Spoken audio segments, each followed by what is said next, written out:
Good evening students. एक दो topic electric field electric charge में बच गया था, जो कि मैंने पूछ भी लिया था एक्चुअली टेस्ट में, and you did not attempt it because obviously I did not teach that. Basically यहाँ पर हमें derivation of electric field due to an infinite sheet of charge using Gauss law करना बाकी था और वो रह गया था। तो मैं आपको ज़रा बता देता हूँ कि what is that infinite sheet of charge. Will take a sheet of charge 3D में बना रहा हूँ। देखो आप, इसमें शीट ऑफ चार्ज में enough amount of charge, there is charge which is spread uniformly on this sheet of charge. देखो मैं थोड़ा एकदम क्लियरली बता देता हूँ। ये आपका 3D में हो गया शीट। बहुत ही पतली शीट है, इसलिए मैं इसका थिकनेस नहीं दिखा रहा हूँ। तो ये नॉन कंडक्टिंग शीट है। तो दो बातों को ध्यान देना है। एक तो ये है non conducting sheet. Non conducting sheet का मतलब क्या है कि ये शीट प्लास्टिक या रबर की बनी है जिसके थ्रू इलेक्ट्रिकल कंडक्शन नहीं हो सकता। तो हमने इसमें चार्ज स्प्रेड कर दिया है। और दूसरी कैरेक्टरिस्टिक इसकी ये है, it carries uniform charge density of sigma coulomb पर स्क्वायर मीटर। सो पूरे के पूरे शीट में हमने इलेक्ट्रिक चार्ज स्प्रेड कर दी है, and this is only one section of sheet जो हमने यहाँ ड्रॉ किया है। एक्चुअली शीट इन्फाइनाइटली बड़ा है। तो सबसे पहले गॉस लॉ अप्लाई करने के पहले let me once again recall for you, the Gauss law is nothing but the closed surface integral of the electric flux. मतलब जो भी आप गॉसियन सरफेस ले रहे हैं जो कि बंद सरफेस होगा, which will be a close surface, उसके थ्रू जो टोटल इलेक्ट्रिक फ्लक्स आप कैलकुलेट करेंगे वो चीज़ होगी total charge enclosed by the surface divided by the electrical permittivity of vacuum. So that is what we have been using. और इसमें खास बात हमने LHS में जो फ्लक्स कैलकुलेशन करने की आसानी कैसे देखी, जब भी इलेक्ट्रिक फील्ड में सिमेट्री हो। इलेक्ट्रिक फील्ड सिमेट्रिक होगी तो हमें फ्लक्स कैलकुलेट करना बहुत आसान हो जाएगा। सो what will do here, I just show you कि सबसे पहले तो जो इलेक्ट्रिक फील्ड्स निकल रही हैं इसमें, they are perpendicular to this sheet. तो ये सारी फील्ड्स कैसी निकल रही हैं, इस तरफ और पीछे की तरफ, सब तरफ से परपेंडिकुलरली निकलती जा रही हैं। तो if you consider this sheet for example like this as my hand, तो electric fields are coming out perpendicular to my this hand. ये देखो आप, ये मेरा यहाँ पे देखो, इस तरफ और इधर भी दोनों तरफ इलेक्ट्रिक फील्ड्स आपके परपेंडिकुलर निकल रहे हैं। तो ऐसी फील्ड में हम क्या करेंगे, we have to guess out a nice Gaussian surface, और वो इमेजिनरी सरफेस होगा जिसके थ्रू फ्लक्स कैलकुलेट करना आसान हो। So what will do is will take consider a cylindrical Gaussian surface. Consider a cylindrical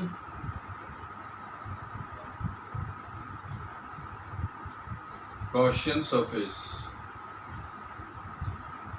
तो हम एक सिलेंडर लेंगे जिसमें कि आधा सिलेंडर पेनिट्रेट करेगा दोनों तरफ, आधा आधा। तो what will do, I will just draw that for you so that you understand that. तो मैं एक गॉसियन सरफेस ले रहा हूं।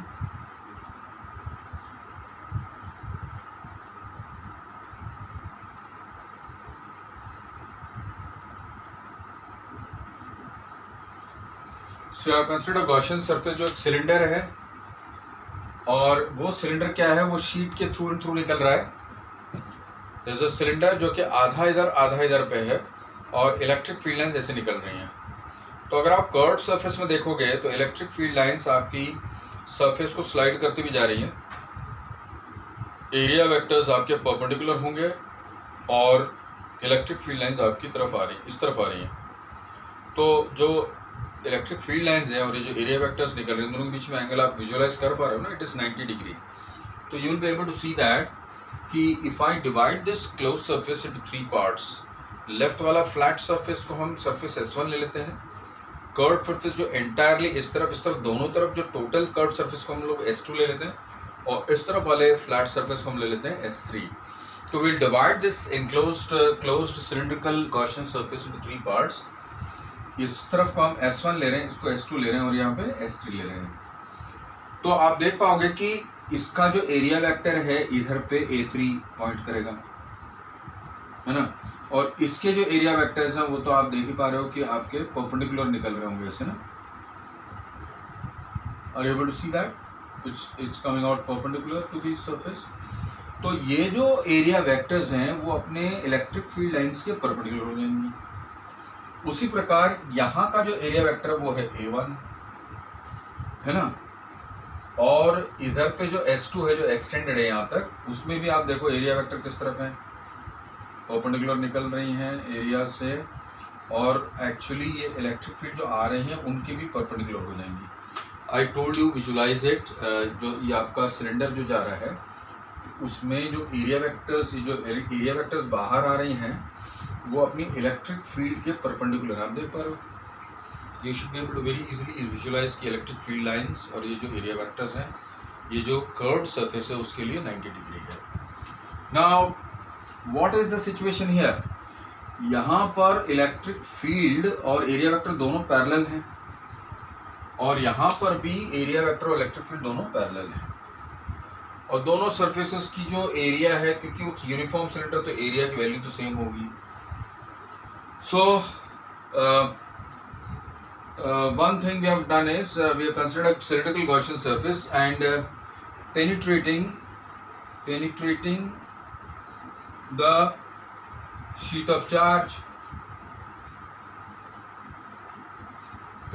sheet of charge, equally on both sides.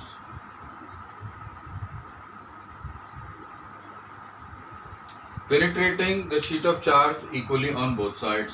तो आधा इधर है, तो मतलब हमारा जो ये डिस्टेंस फ्रॉम द शीट है इस तरफ और उस तरफ शीट से जो दूरी होगी वो सेम रहेगी।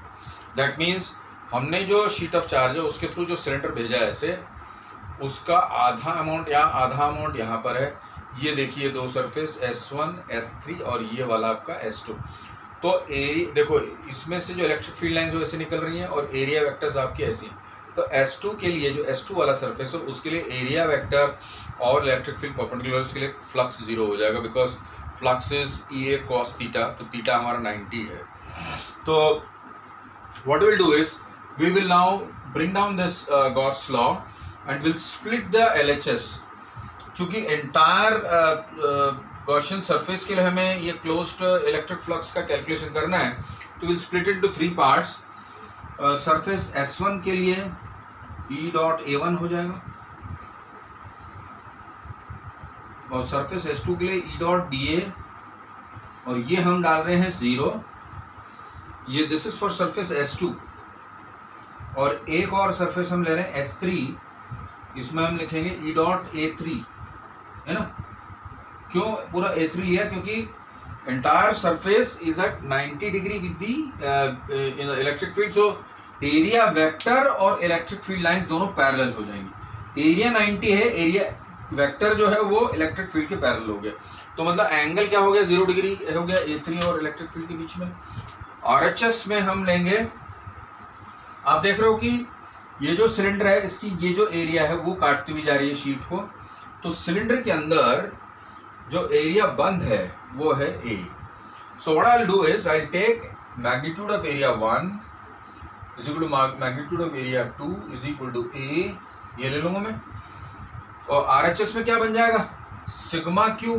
तो मतलब हमारे पास सरफेस चार्ज डेंसिटी कितनी है, इतनी कूलम पर स्क्वायर मीटर है, और इतना एरिया अगर वो काट के जा रहा है तो RHS में सिग्मा क्यू की वैल्यू लिख देंगे हम, sigma into A upon epsilon naught. Now that's a capital sigma, remember this is a small sigma, Greek alphabet में इसको स्मॉल सिग्मा बोलते हैं, and this is the convention that we use for surface charge density.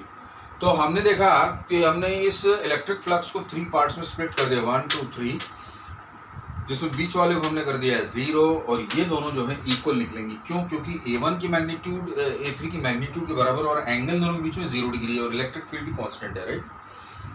तो actually इसको E dot DA1 करके फिर integration से बाहर निकालेंगे। तो let's be little careful about writing this. तो because electric field is constant ना एंटायर एरिया में, तो इसलिए हम इसको इंटीग्रेशन से दोनों जगह बाहर भी निकालते हैं। So let me repeat the steps. Let me put the next step.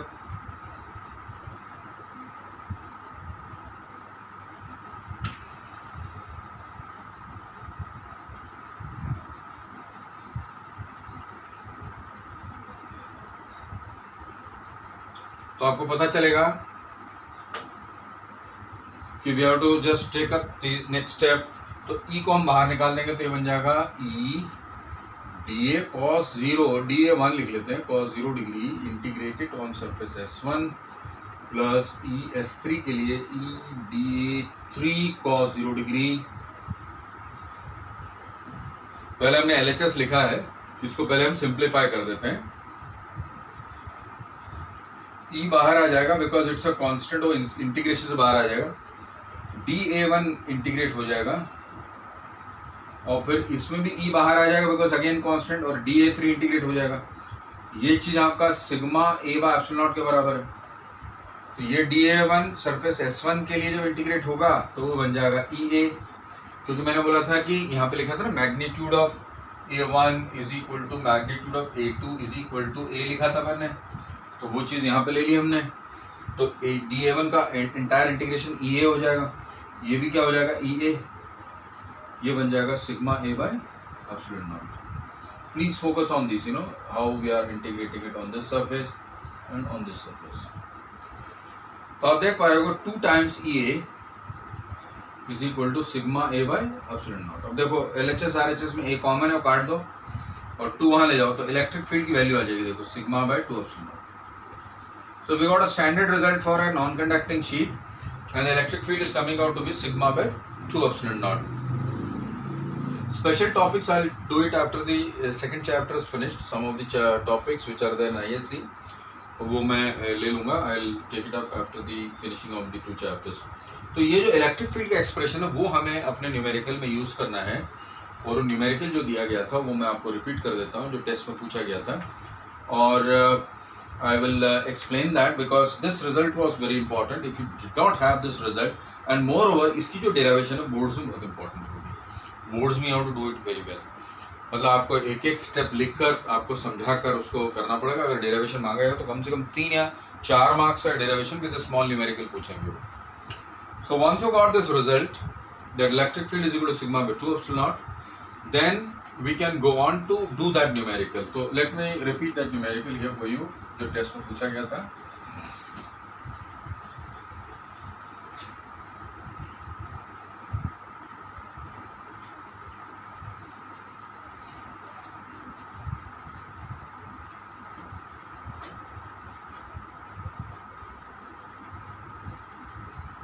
Now, if I give the question, let's repeat the question here.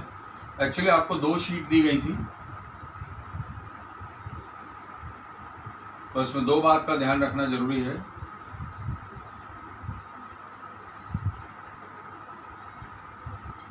इसमें सिग्मा 1 कूलम पर स्क्वायर मीटर, सिग्मा 2 कूलम पर स्क्वायर मीटर दोनों ही positive हैं. तो मैं क्या करता हूँ, ये जो 3D में ऐसी 2 शीट रखी हुई हैं, मैं इसको 2D में इस तरह से दिखाता हूँ. 2 शीट्स दिखा देता हूँ यहाँ पर, दोनों पॉजिटिव चार्ज शीट्स हैं. इसमें सिग्मा 1 कूलम पर स्क्वायर मीटर है और इसमें है सिग्मा 2 कूलम पर स्क्वायर मीटर. तब आप देख पाओगे इसमें कि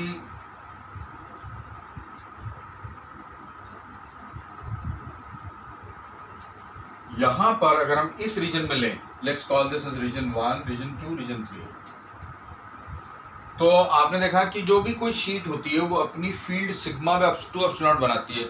इसका surface charge density sigma 1 coulomb पर स्क्वायर मीटर है, और डायरेक्शन, ये 2 बातों का ध्यान देना है, magnitude and direction of electric field produce by the sheet of charge. ये वाली जो शीट ऑफ चार्ज है वो इस तरफ जो है वो अपनी फील्ड लेफ्ट की तरफ बनाएगी. उसको हम ले लेते हैं electric field due to the first sheet. Electric field due to the first sheet is towards the left. क्यों? क्योंकि वो पॉजिटिव चार्ज है. पॉजिटिव चार्ज हमेशा फील्ड अवे बनाती है ना. तो इस शीट के पॉइंट ऑफ से देखा जाए तो ये पॉइंट इससे हमें अवे दिखाना है, तो इलेक्ट्रिक फील्ड लाइन इस तरफ होगी. उसकी वैल्यू कितनी हो जाएगी, सिग्मा 1 बाई 2 एप्सिलॉन नॉट. उसी पॉइंट पर ये शीट भी एक फील्ड इसी तरफ बना रही है. बिकॉज वो भी एक पॉजिटिवली चार्ज शीट है और शीट कितनी दूर है उस पर डिपेंड नहीं कर रहा है।